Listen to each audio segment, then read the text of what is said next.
Olá, povo! Bem-vindos à nossa aula de História do nono ano. Sim, eu sou o professor Marlon, junto comigo, com você, tá aqui o Luiz, dê um oi pra ele, e nós vamos juntos na melhor aula, aula que você gosta, aula que você aprende. Vem com a gente pra aula de História. Tenha seu caderno, lápis, caneta juntinhos de você, criança. Sim, vamos anotar, escrever, essa é a sua aula. Anote as informações que você julgar importantes para continuar os seus estudos.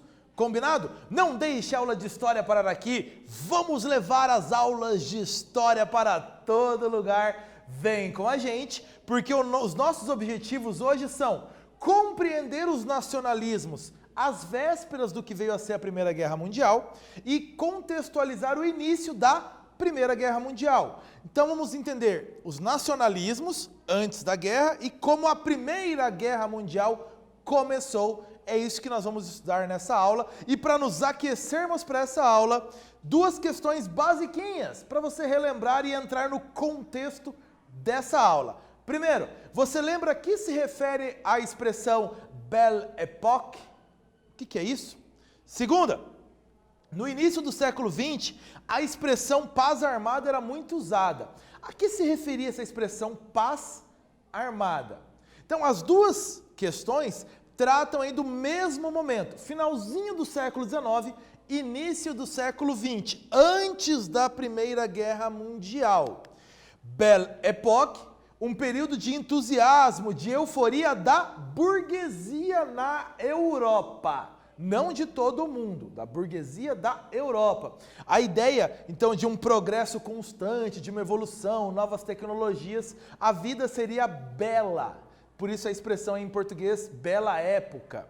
E ainda, paz armada, um período de expectativas por um confronto que estava por vir, mas ninguém queria começar. Então foi marcado por um período de aumento de gastos militares com vistas a um possível confronto no futuro e formação de alianças militares. Relembrou esses assuntos? Importantes para a nossa aula que nós teremos agora. E para entendermos melhor essa aula, você já ouviu falar em nacionalismo? Nessa aula nós vamos conversar muito sobre os nacionalismos na Europa às vésperas da Primeira Guerra Mundial. Mas o que é esse nacionalismo? Já ouviu falar disso?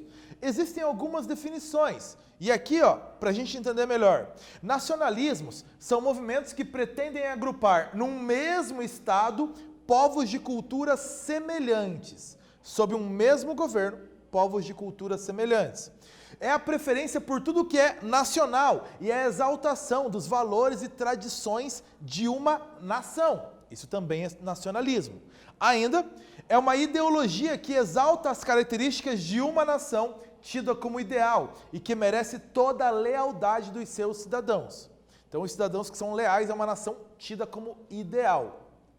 Ok? Então, as ideias de nacionalismo e as definições mais básicas que nós temos, para você entender os vários nacionalismos que nós vamos tratar a partir de agora. Mas ainda, falando de nacionalismo, eu trago aqui uma imagem que é muito, muito contemporânea. O Brexit. Você já ouviu falar de Brexit? Isso. Você tem aqui o mapa da Europa em destaque, a União Europeia, e o Reino Unido fora, então, de cor diferente. Brexit é a abreviação de British Exit, ou saída britânica. A saída do Reino Unido da União Europeia, que se consolidou aí no ano de 2020. A União Europeia, então, perdeu a Grã-Bretanha, o Reino Unido, como membro deste mercado comum, dessa associação comum. Essa decisão ela veio a partir do crescimento dos nacionalismos, do nacionalismo do Reino Unido, pedindo mais autonomia. Então, o nacionalismo dentro do Reino Unido chegou a levar o país aí a sair da União Europeia. Nacionalismo, a ideia então de valorizar mais a nação em detrimento desse bloco comum que havia, que ainda continua existindo, mas agora sem o Reino Unido desde 2020. Nacionalismos lá no início do século XX. Os ingleses se viam como o povo mais civilizado do mundo, o maior império colonial do mundo, Os ingleses. Itália, pós-unificação, que aconteceu em 1870, pretendia dominar territórios que estavam sob controle de outros países, configurar melhor o seu território e encaixar dentro do Estado italiano povos italianos que estavam em outros países. Pan-germanismo, unificar todos os povos germânicos da Europa sob a liderança da Alemanha. Pan, todos, germanismo, e os germanos, um dos povos que formam a Alemanha. Então, todos os povos germânicos controlados sob a Alemanha. Outro nacionalismo, o revanchismo francês. Sim, a França perdeu a Guerra Franco-Prussiana de 1871 para a Alemanha, que havia recém se unificado no mesmo ano de 1871. E com isso a França perdeu territórios na divisa entre os dois países, a região da Alsácia e Lorena. Então, a França vivia esse sentimento de revanche, de derrotar a Alemanha e recuperar os territórios perdidos. Outro nacionalismo, no início do século XX, é o pan-eslavismo, movimento que defendia a originalidade da história dos valores culturais eslavos. Os povos eslavos, então, defendiam a originalidade das suas tradições para viverem sob um país, que congregasse todos os eslavos. Esses eslavos, até então, viviam dentro do Império Austro-Húngaro. O mapa vai mostrar aqui. Então, o Império Austro-Húngaro, no sul da Europa, e dentro do Império Austro-Húngaro, a terra aí dos eslavos. Esse império se formou dominando outros vários povos, húngaros, tchecos, alguns italianos, eslovacos, croatas, romenos, e todos esses povos, claro, queriam sua independência. Então o Império Austro-Húngaro reunia vários povos que desejavam sair deste domínio, entre eles os eslavos, bem importante. E os eslavos então pretendiam formar a chamada Grande Sérvia. Grande Sérvia. Os eslavos então queriam libertar esses territórios nessa região que nós chamamos de Balcãs, próximo do Mar Adriático. Então ali próximo do Mar Mediterrâneo, da Itália e do Mar Adriático, ficam os Balcãs. Esse território estava sob domínio todo do Império Austro-Húngaro. Então este território destacado para você no mapa, o território dos eslavos. Então, Croácia, Eslovênia, Bósnia e Herzegovina, Montenegro, Sérvia. Então, você tem vários povos aqui vivendo dentro deste território. E ainda, quem pretendia dominar essa região ainda? O Império Otomano, que depois se dividiu em vários países, onde é basicamente a Turquia, também pretendia dominar essa região. Então, Império Austro-Húngaro e Império Otomano tentando dominar toda essa região dos eslavos. Eles buscaram para este projeto apoio da Rússia, que defendia. A Rússia apoiava esse pan-eslavismo, já que boa parte do povo russo também tem origens aí entre os eslavos. Então nós temos aí a chamada questão balcânica. Povos dos Balcãs querendo sua independência, mas com outros países mais fortes tentando manter o domínio sobre eles. Como se chamava a época, um barril de pólvora, prestes a explodir. Muitos nacionalismos convivendo junto na mesma região. Muitos. Exercício para você. Por que a questão nacionalista tinha tanta importância no início do século XX, véspera da Primeira Guerra Mundial?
questão aí é sobre a importância do nacionalismo às vésperas da Primeira Guerra Mundial. Mais ou menos assim a ideia para você responder. Muitos povos estavam submetidos a impérios maiores e desejavam, claro, sua autonomia. Então, outros países tinham também a aspiração de expansão territorial e se aproveitavam do clamor nacionalista para justificar essa expansão territorial. Então, ou desejos por autonomia ou de expansão territorial, todos aí fincados na ideia do nacionalismo. Uma grande importância nesses movimentos da Europa às vésperas da Primeira Guerra Mundial e que acabaram contribuindo para o início desse confronto. Império Otomano. Esse Império Otomano, que foi fundado lá em 1299, teve larga expansão territorial e dominou muitos povos. Muitos. Chegou a dominar até partes da Europa, Oriente Médio, norte da Itália. Olha o destaque do seu mapa aí na tela. Então, tudo onde está em verde, em vários tons, o auge do Império Otomano. Porém, às vésperas da Primeira Guerra Mundial, a parte em verde mais escura só do seu mapa, mais ao centro. Só aí que era o Império Otomano às vésperas da Primeira Guerra Mundial. Muitos desses povos dominados pelo Império Otomano exigiam também sua autonomia. Então o Império Otomano vivia esses vários nacionalismos também. Mais uma questão para você. Existiam muitas rivalidades entre os países europeus antes do início da guerra. Dê exemplos dessas rivalidades.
Exemplos dessas rivalidades na Europa que havia às vésperas da Primeira Guerra Mundial, alguns exemplos aí que eu coloquei na tela para você. Revanchismo francês, após a derrota para a Alemanha na Guerra Franco-Prussiana, de 1871. A concorrência comercial e industrial entre Inglaterra e Alemanha. Inglaterra, maior império colonial, potência industrial do mundo, e a Alemanha com o seu crescimento industrial depois da unificação. Ainda, o apoio da Rússia ao pan-eslavismo, entrando em choque com os interesses do Império Austro-Húngaro. Então aí você tem algumas das rivalidades presentes. A Itália, após a unificação, querendo ampliar territórios. Você tem o pan-germanismo, então também tentando dominar povos germânicos que estavam sob controle de outros países, para formar uma só Alemanha. Você tem várias rivalidades, todas envolvendo o nacionalismo, perceba aí. Continuando então, o estopim para a guerra. Você tem todo o cenário armado então aí para a guerra, e faltava alguém começar essa guerra. Os países estavam se preparando para ela. O início da guerra, o que deu o start, o estopim na guerra, dia 28 de junho de 1914, local, cidade de Sarajevo, capital da Bósnia, que então fazia parte, havia sido dominado em 1878 pelo Império Austro-Húngaro. Então, Bósnia dentro do Império Austro-Húngaro, a sua capital Sarajevo, 28 de junho de 1914. Neste dia, o príncipe do Império Austro-Húngaro, o arquiduque Francisco Ferdinando e sua esposa Sofia, visitavam a cidade de Sarajevo, com o objetivo, então, de conter os desejos nacionalistas que havia nesse território dos eslavos, que lembra, queriam sua independência. Então, a Bósnia, que havia sido anexada, queria autonomia. O príncipe foi visitar exatamente para acalmar os ânimos, fazer negociações para acalmar com possíveis rebeliões. Este é o dia 28 de junho de 1914. A visita tinha como objetivo, então, acalmar esse povo, demonstrando esse poder e demonstrando que o Império Austro-Húngaro estava na região, tinha poder e estava presente, não era algo distante dos eslavos. Porém, Gavrilo Princip, membro de uma organização nacionalista sérvia, assassinou os dois, o Francisco Ferdinando e sua esposa Sofia, no dia 28 de junho de 1914. Aqui você tem uma ilustração que foi publicada depois no jornal italiano Domenica del Corriere, mostrando como teria sido o momento do assassinato do Francisco Ferdinando e de sua esposa durante o passeio pela cidade de Sarajevo, na Bósnia. Qual o resultado disso? O Império Austro-Húngaro exigiu da Sérvia o fim de todas as organizações secretas, nacionalistas, terroristas que exigiam a independência da Sérvia, exigiu o fim delas, e ainda exigiu que a Sérvia aceitasse uma comissão de investigação da Áustria-Hungria, que o Império Austro-Húngaro investigasse o assassinato.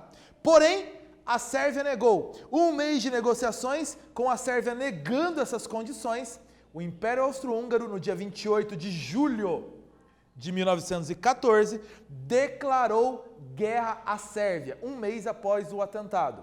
Então, o Império Austro-Húngaro declarou guerra à Sérvia, reparou, numa disputa local, nacionalista local.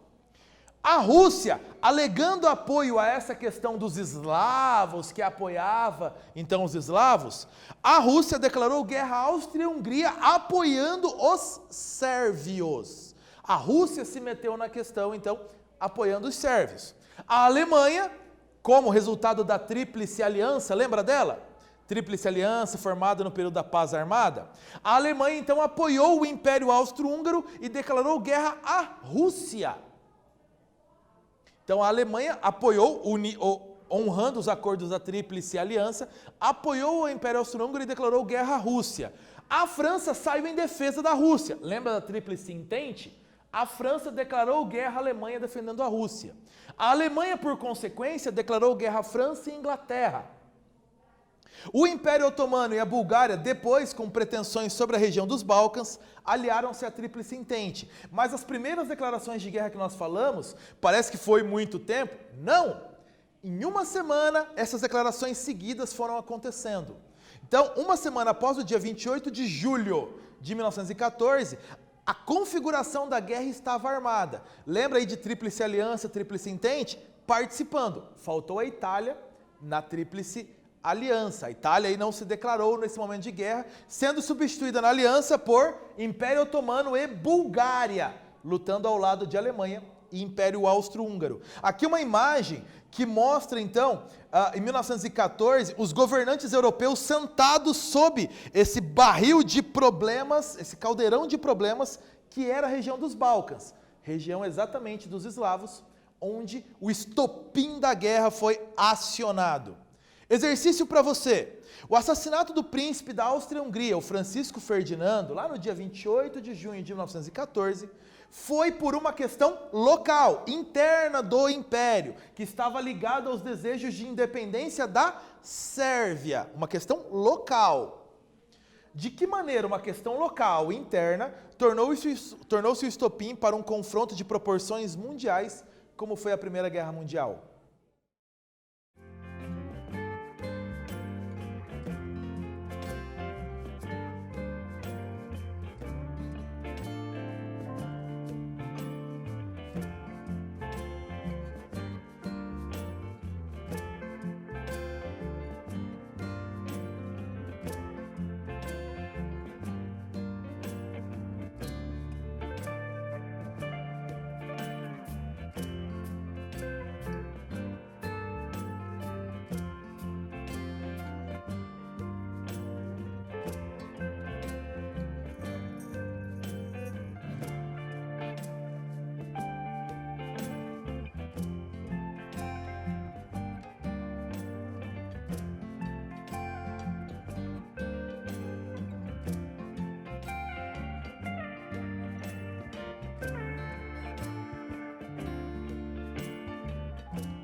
uma questão local do Império Austro-Húngaro. Nacionalistas sérvios, tentando sua independência, praticaram um atentado contra o príncipe do Império Austro-Húngaro, tentando a independência da Sérvia, dos eslavos. Como isso tornou um confronto de proporções mundiais? Você lembra do período paz armada?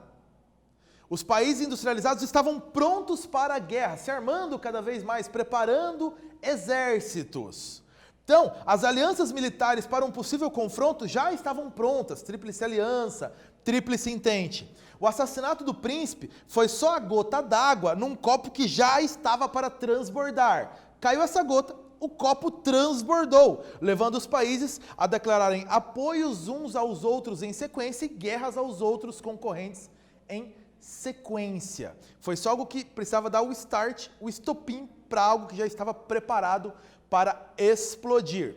Nessa aula, além das questões coloniais, o nacionalismo teve um fator importante para o início da Primeira Guerra Mundial. A guerra começou a partir do assassinato do príncipe do Império Austro-Húngaro, Francisco Ferdinando, dia 28 de junho de 1914. Os países foram seguidamente declarando guerras uns aos outros, dando início ao que nós conhecemos hoje como Primeira Guerra Mundial. É isso, galera. Nós vamos ficando por aqui nessa aula. Bons estudos. Tchau, povo!